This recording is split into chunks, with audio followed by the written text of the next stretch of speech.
Now next is the different types of tooth movement. Okay, we just now discussed what is center of resistance and what happens when you apply the force through the center of resistance. So based on this, there are different types of tooth movement. Just remember, this is very important essay question. Okay, they will ask you to describe the different types of tooth movement with the diagram in your university exam. So please practice writing the diagrams. Okay, now we come to the first type of tooth movement. You can see this black color tooth. Okay, black color tooth is before the tooth is moved and blue color is after the tooth is moved. So to this black color tooth we apply a force. Okay, we apply force and it is applied at the center of resistance. And where is the center of resistance for this tooth? It is at the junction of the middle and cervical 1/3. Okay, I will keep repeating this till it goes into your head. The center of resistance at the junction of the middle and cervical 1/3 of the root. So we will apply a force through this center of resistance. Then what happens? This tooth will move completely in the palatal direction. I am applying a force, palatal force, so through the center of resistance. So the whole tooth will move in the palatal direction. This type of tooth movement where all the points in the tooth move equally in the same direction, it is called as bodily tooth movement. Bodily movement, also called as translation. Okay, and sometimes it is also called as displacement. So don't get confused.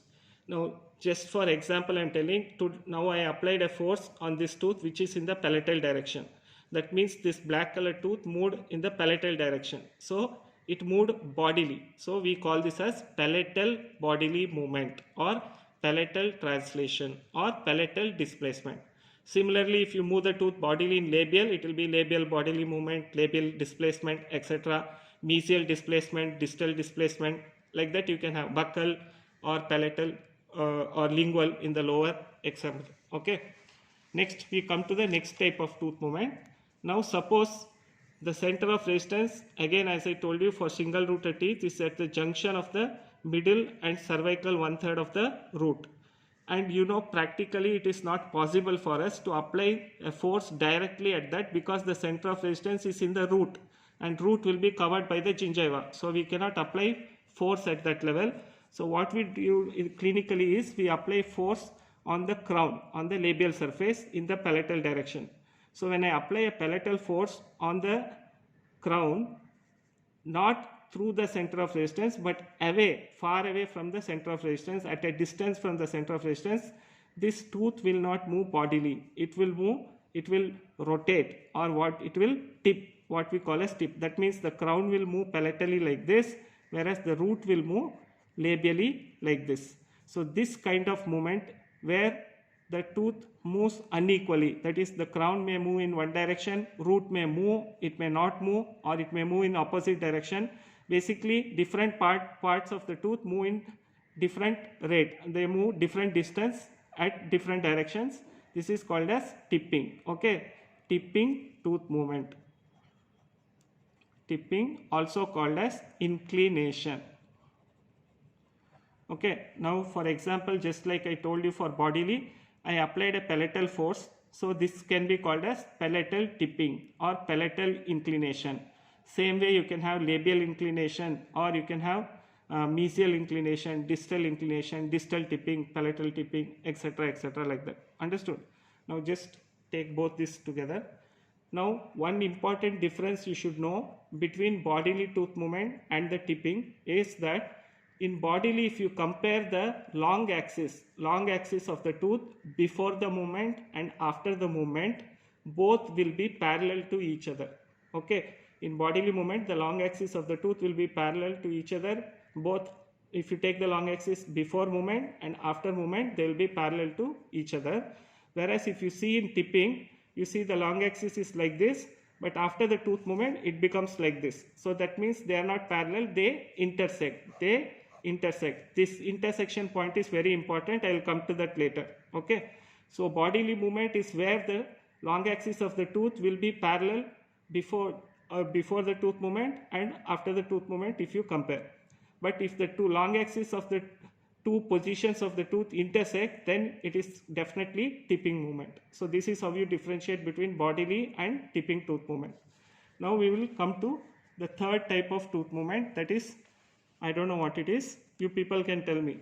Here if you see the long axis of the two teeth, they are intersecting. So definitely this is not bodily tooth movement. And here, since they are intersecting, it should be tipping, but here the root is not moving at all. So what do we call this type of tooth movement? For that, there is a basic simple thing what you should remember. When the patient comes to us with a proclined tooth and we apply force to retrocline the tooth, we want the crown to go inside, but we don't want the root to come outside. Understood? Whereas in the first tipping, the first example we saw, in this example we saw, this root comes outside. This is unwanted movement. We don't want the root to come out, we want only the crown to go in. So this is unwanted movement which we cannot control. Because of our lack of control, this comes out. So this type of tipping, where the root moves in the opposite direction to that of the crown, is called as uncontrolled tipping. Whereas in this you can see we are managing to move the crown inside, which we want, and manage to hold the root in its own position without coming out or moving in the opposite direction. So that means we have control. So this is also tipping, but this is called as controlled tipping. Controlled tipping. Understood? So we have three types of tooth movement we have seen: bodily tooth movement, tipping, which is uncontrolled, that is uncontrolled tipping, then controlled tipping. Okay. How to do this different type of tooth movement we'll discuss later. Just remember the names.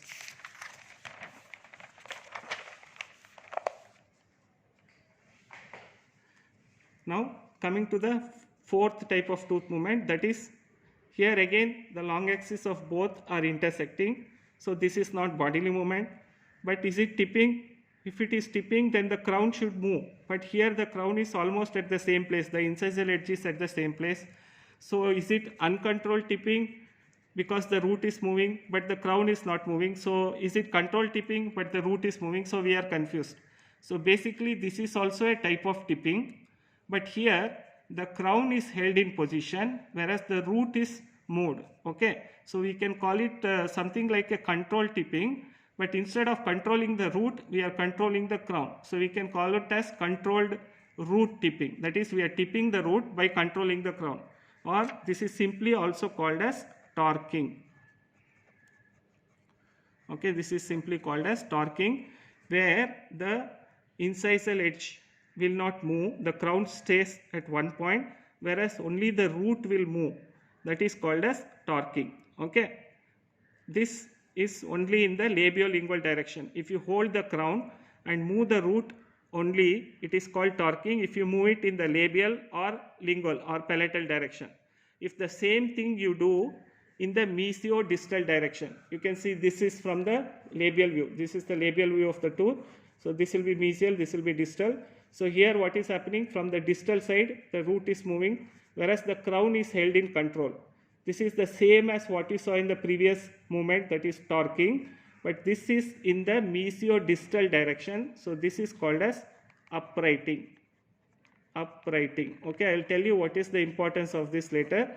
Torquing and uprighting are usually used to do the finishing stage of a fixed appliance therapy. When some teeth are not properly inclined or they are not properly upright, then we do this movement. Okay, so basically here you control the crown and move only the root. If you move it in the labiolingual direction, it is called as torquing. If you move it in the mesiodistal direction, it is called as uprighting. Now only two more tooth movements are left. This is, I don't know whether you people can follow this diagram or not, but basically here this is a tooth. Okay, and I have drawn the long axis. Then we have applied a force like this. We have applied a force, and this tooth, black color, is the initial position, and it has moved in this direction. Okay, this tooth has moved along with the force into the alveolar bone, into the socket or in the apical direction. So if you apply force and the tooth moves towards the apex, then it is called as intrusion. Intrusion. Okay, now I don't have to do anything else for the next diagram. this arrow mark is there, I'll just change the arrow mark downwards. Okay, and change this initial to final and final to initial. That means this blue color tooth is coming out, coming towards the occlusal plane. Then it is called as extrusion.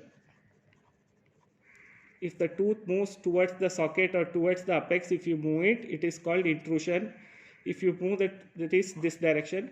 If you move the tooth towards the occlusal plane or towards the incisal edge, then it is called as extrusion. Clear?